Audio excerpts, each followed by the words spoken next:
Welcome to another episode of On the Couch with the Galbreaths, and this is special. James Holder is here with us on the couch in front of the camera for a change because we do this on the regular. And he's typically behind the camera. Yes, true. This is true. This is true. Filming and all the good stuff. But this couch is a regular place for you. You know, we all feel comfortable here. That's actually why we color coordinate. We ain't playing none of this. Like they blocking me in nicely with the blacks, and I am popping with the color. Okay.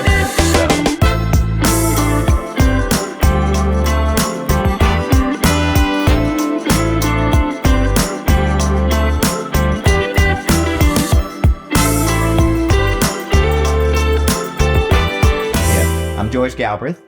Sohé Galbreaths. And we are so excited to interview, I could easily say our favorite neighbor. Oh. Yeah, so easily our favorite neighbor, wonderful friend, and a good amount of the reason why we're in Castleberry.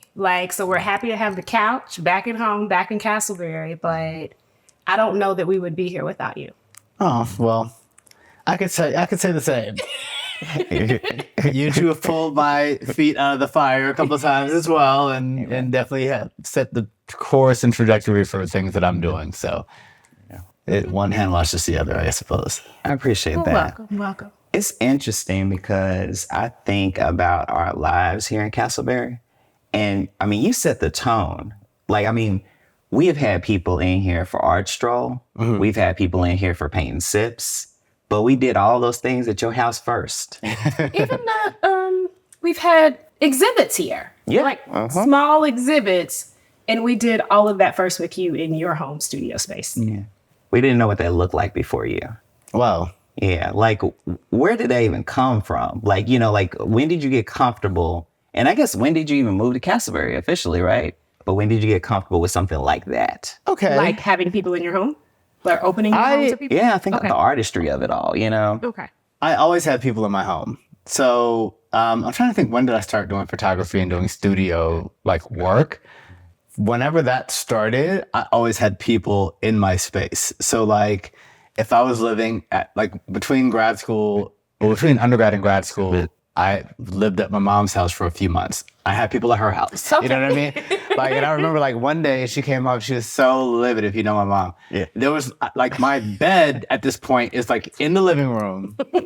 And I've got my whole 12 by 12 bedroom. It was a pretty big bedroom at the time, considering. Uh-huh. And I'm got the wall is white and it's blank and I'm doing photo shoots and stuff. And she's like, what are you doing? And she never stopped me, but she clearly she was annoyed. So that wasn't going to last too long. But she let me do it that summer, and that was summer 2008. I had just finished, and that was a really sort of pivotal summer of me deciding that's what I wanted to do. Photography.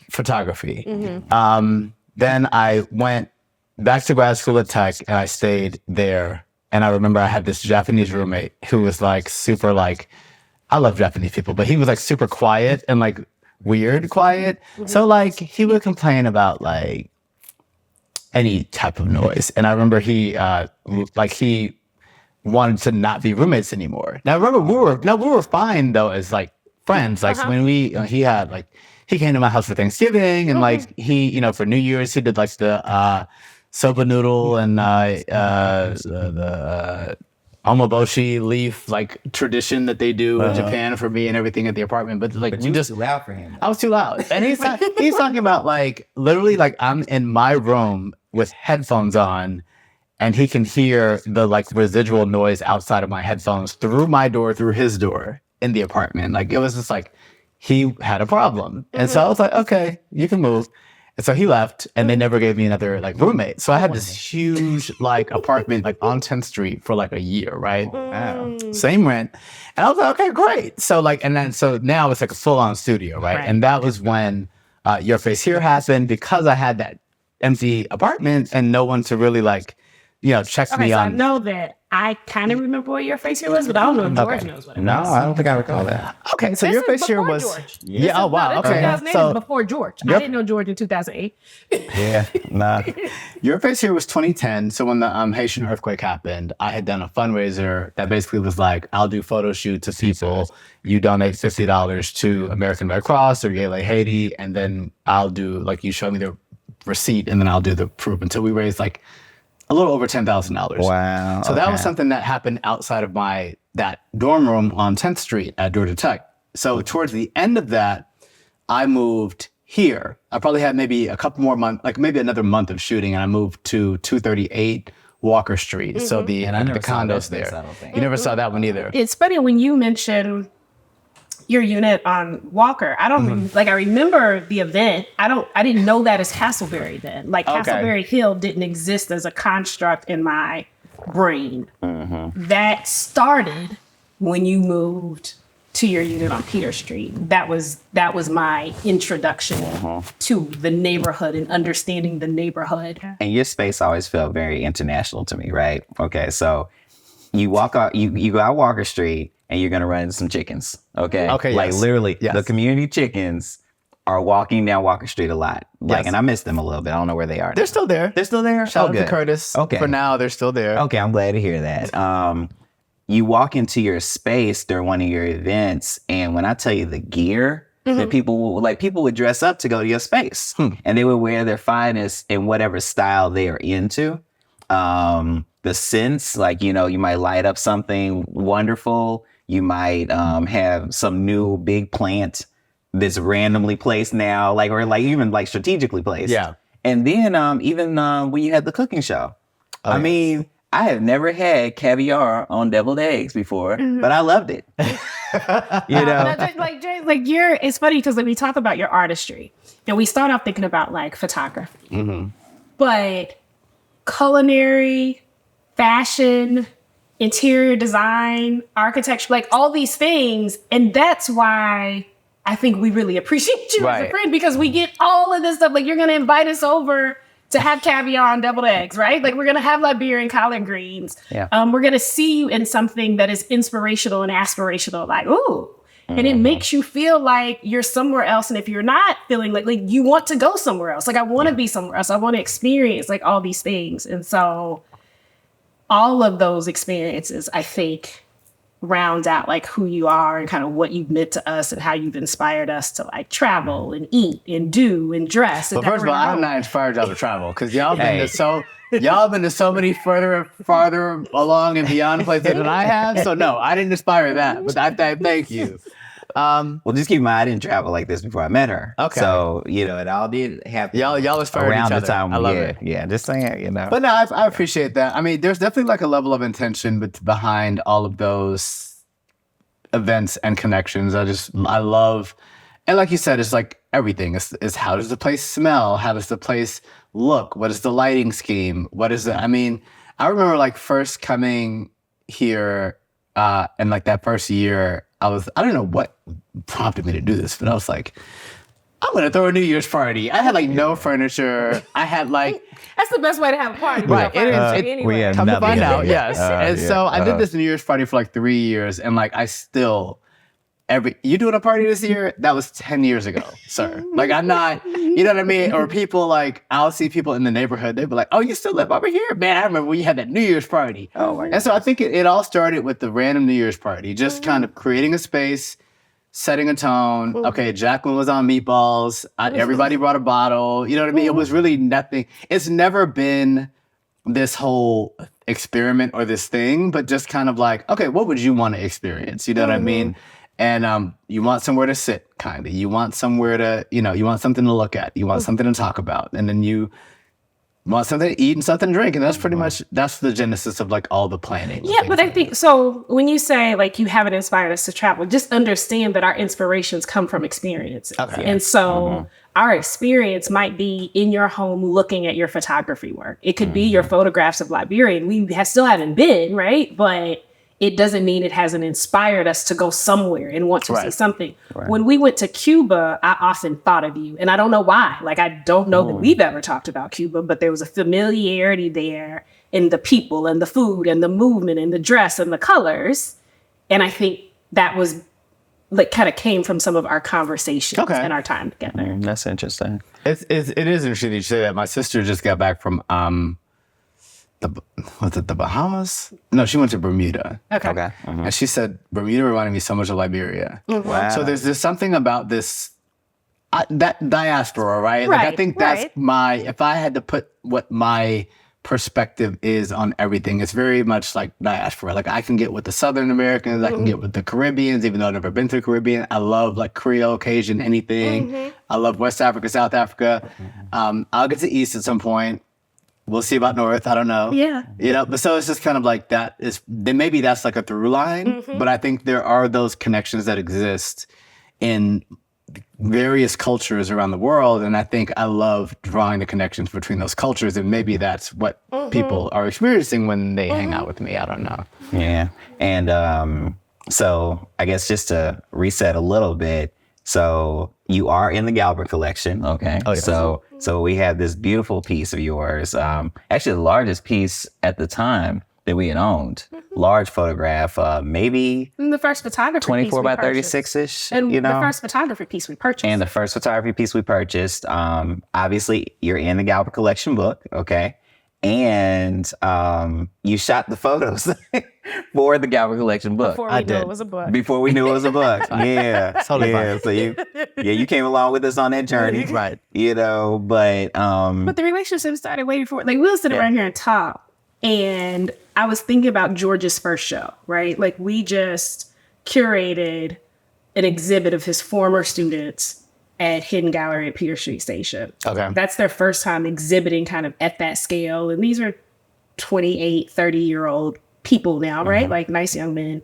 But I think about George and Sean's show at your space and what you were able to offer them. That was George's first time showing his work in Atlanta, like at that scale. And so for you to be able to offer... I was in my 30s, right? Yeah. Okay. I was, you know... It's full circle, you know? Yeah, that's pretty wild. So a little older than, you know, Christian and Lamar, but just the fact that we had a friend who could offer their space to allow George to show his artwork. Yeah, that was the first time your grandfather saw your artwork. It was, yeah. Yeah, that was a big deal. Yeah, so, I mean, thank you for that. I appreciated you being articulate. I thought that was really cool. Working with you in that space was really fun. Yeah, just, I don't know. I think that was a full circle moment for me. Really? I think that was like seeing, you know, I remember when y'all first started Articulate. We're skipping over some things, right? Oh, yeah, plenty. Plenty. Like you said, your grandfather saw your artwork for the first time. And I remember meeting your father for the first time at your rehearsal dinner for your wedding. Which I shot, and then I shot your wedding. Yes. Yeah. You did. You did the rehearsal dinner and the wedding. Yeah. So that was an interesting, like when I think Galbreaths, like that's one of the moments that I think, because I just remember that event being so nice, but so like y'all. Like the things that happened that day were just very like, okay, this is y'all. This is funny. Cool. That's cool. But no, Articulate for me was really like a singular artistic experience, because I've always been that person who shows my own work. Like I show my work in my space, or like if I'm invited to a show, I'm invited. It's like somebody was like, oh, I know of your work. I want you in the show. So you're going to be in the show. It's not like, oh, submit pieces and be considered and, you know, like all this whole thing. So like I've of course done that from time to time, but generally I'm invited. So this was the first time I had to like audition for a show, and then getting the getting into the show. And then you all placed me right next to my brother-in-law. And so that was like really cool. And that like, wasn't my whole planned, family, by the way. That was not planned. Well, I'm going to act like y'all did it on purpose. Okay, like, cool. Okay. All right, my bad. Because we're not even like our last names are not close or anything. Like there would be no reason. But like, no, that really sealed the time, because our family was able to kind of hang out in that space and really like enjoy it. And we're having like a space. It was making good. lots of noise. It was really cool. And then just being able to talk to him during the show, because he had done the show before, because I encouraged him to do the show. And then when it came time, he was like, no, you should do the show now. And it's like, so it really was like that was a special thing for us to have. And then also in the midst of like being a part of your overall show. And I remember like when I lived in New York, I was from like 2012 to like the end of 2015. So 3.5 years or so. Okay. And so that was when you all started Articulate. So I had never, like the first few years I missed Articulate because I was in New York in the summers, because I wouldn't be in New York in the winters. Right. So I had to be there in the summer. So I missed Articulate. At which times I just remember like, I was like, okay, I need to intentionally come down for Articulate, or I need to like support it in a better way. And who knew that it would ever become, maybe y'all knew, but it's such a huge cultural mark on Atlanta and Atlanta artists, and even beyond Atlanta, but it's just such a big statement for what artistry can be and mean for people. And I think, again, that's a full circle for me to just see it start.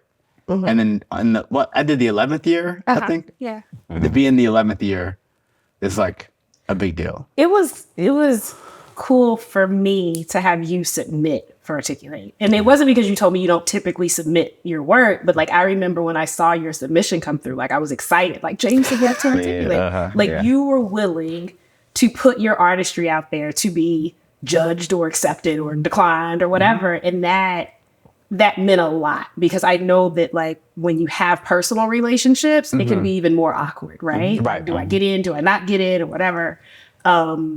But I appreciate you putting yourself out there and being willing to share your artistry with us and Articulate and the Articulate audience and all that it meant. So honestly, the reason why I wasn't afraid is because you and I are very similar when it comes to like business. Business is business and personal is personal. You know what I mean? If you submit some whack shit to a show, No, that's okay. that I'm doing, I don't care how close we are. Oh, no. Yeah. Your whack shit ain't going in my show. Like, it's just not gonna happen. So I knew I lost nothing by submitting, except maybe like $10 or whatever your like admission thing is. And then also I just knew I wanted to do it, and I also felt like it's so funny because like I never have work to show. Like I don't shoot to show. I shoot, and if a show comes out of it, then I'll put a show together either on my own. So there was this nexus of like I had work that I could show that felt, consistent with what I'm about in this moment and what I want to express. And this would be a good forum to have that expression in a show, So I really did take that seriously, and I really loved like the show was great. I really love the artist feedback that we got throughout, like the panel that reviewed the work and gave critiques, because like it's hard to get genuine critiques on work as an adult artist. It's just very difficult. You'll have people who will give feedback, but you don't know why they're giving feedback. If somebody likes your work, they're going to tell you it's great. If they don't like your work, they're just not going to buy it. Right. Yeah. And so having like artists, I mean, even no one said anything intentionally negative to me at the critique, but there were things that I took to mean, I get it. This is not for you. And I was able to balance that with, okay, how do I either adjust my storytelling to make it make more sense? Okay. And I think I felt very validated in a lot of the work, because just like you were saying, like after, like people would literally critique my work looking right at it. And then once the critique was over, they'd take another final look and be like, oh, I didn't notice that. Oh, I didn't, and so that was like, that's what I'm about sometimes. It's interesting also that you say that you and Sohé are similar professionally. You are, because I watched the journey. Like she was at UPS corporate when I guess became familiar with your relationship, right? And then so it was like, okay, yeah, James helped me come up with the name. And I was like, the name of the company? So like Sohé Solutions is our umbrella for everything we do now, right? And like, yeah, the website, I mean. But James said that, like, so from a friend perspective, and they say like it's important to have friends who are like where you are, right? Like you can look for mentors and gravitate, or you can work, what is it? Laterally. Yeah. And so James, I looked up to as an entrepreneur, and he was willing to have these, like we'd have work dates. Yeah. Like, we'd have work days. And I remember You're the work husband. Oh, that's funny. I never thought about that.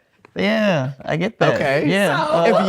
If you, the husband, are going to label me that, then fine, I'll accept of course. it. I will not label myself a work husband or any other type of husband. Yeah. Work husband, right? Like, this is like, you're definitely the work husband. We need a work husband, okay? All right. I can't say that George and I worked together nearly as much as we do now. And so those initial relationships from an entrepreneurship perspective, because entrepreneurship was so new to George, that's something that has developed. Like that's not something that existed in the beginning of our relationship. And so back when we started Sohé Solutions in 2012, that was me and you at Spin. Spin. Oh, okay. Having a Was it Sliced then? Or no, it was It was Spin by then. yeah. Okay. On Yeah. Peter Street, like we're like having lunch, and I got my notebook, and I still have that notebook from 2012, Wow. and coming up with the name. Yeah. And that's wild. It is. It is because that's, you say like that's what friends are for, but like, who else can I say like help me come up with the name for like Sohé Solutions? And when I told George, I was like, oh, that's dope. Yeah, because I don't think I remember that. Like, well, I knew it. I remember that day. I mean, I remember sitting literally in that booth. I could tell you exactly where we were sitting. And yeah, it just was an organic conversation. But I would say, like, as much as you might say that I will never aspire to do all the stuff y'all do. Y'all do too much. For me, like, I don't have the bandwidth to take on all that you all do. At least not at the same time, right? I'm like, I'll work on this block of 3 years and then I'll move on to something else. Y'all be doing everything all at once and it's fantastic. I will say that I definitely am inspired by you all in the sense of like the power of community in addition to the work. I think I've always been surrounded, unfortunately, by people who just have a money mindset and that's all they care about. Okay. Do you know what I mean? Like the focus is, how do I make money? How do I make money? And the reality is, if you're doing these great things and people value it, the money is going to come. If you have a focus that's centric on people and building value into people's experiences, money is going to support what you're doing. Yes. Yeah. And so being able to do that as a business, being able to do it as a nonprofit, I've always been the nonprofit side, entrepreneurial side, but even the engine behind, okay, this is your classification as a business, but now what's the power behind it? I've definitely gotten that from you all. And just being able to choose what you focus on. I think, when you're starting a business, U.S. government gives you these options, right? It's like, is it an educational? Is it like they give you these categories and it's just like, you can finesse those categories somehow. We're not finessing the U.S. government. Don't get me wrong. That's not what I'm saying. But what I'm saying is that, like, I think that thinking outside of the box, coloring outside of the lines, when it comes to, again, building community, I've been so inspired with you all on that. And it's funny because, like, I've always been afraid to see myself as someone who builds community.